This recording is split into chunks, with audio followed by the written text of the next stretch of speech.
కరీంనగర్లో రాజకీయ వాతావరణం వేడెక్కింది.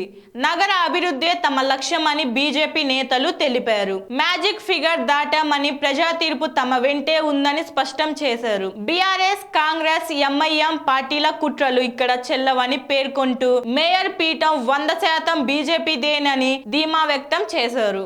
బీజేపీ కార్యకర్తల దమ్మేంటో చూపిస్తామని నాయకులు పేర్కొన్నారు.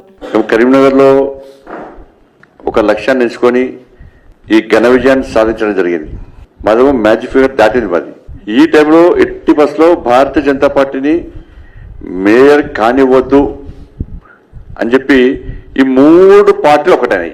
కుట్రలు చేసి కుతంత్రాలు చేసి మేయర్ భారతీయ జనతా పార్టీ రాకుండా చూడాలి అని చేసే ప్రయత్నం ఉంటే నేను చెప్తున్న బిడ్డ, రోడ్ల మీద ఏ బీఆర్ఎస్ వాడు ఏ కాంగ్రెస్ వాడు తిరిగి రాసి పెట్టుకోండి. మీరు ప్రజలు ప్రేమ అభిమానంతో మాకు ఓట్లేసారు. మా అభ్యర్థులను నమ్మి విశ్వసించి ఓట్లేసారు.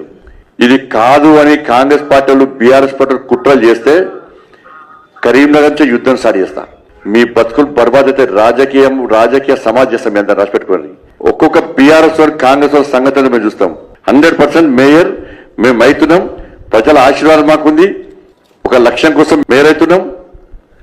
కాదని మీరు అడ్డుకుంటే ప్రజలు తిరగబడే స్థాయికి మేము తీసుకొస్తాం. రోడ్ల మీద తిరిగి రాసి పెట్టుకోండి. మీరు కరీంనగర్ దమ్మేందో, భారతీయ జనతా పార్టీ కార్యకర్తల దమ్మేందో, Bharatiya Janata party దమ్మేందో already plan చేసుకున్నాం. దానికి మీరు సిద్ధమైతే చలో రండి, మేము చూసుకుందాం పక్క.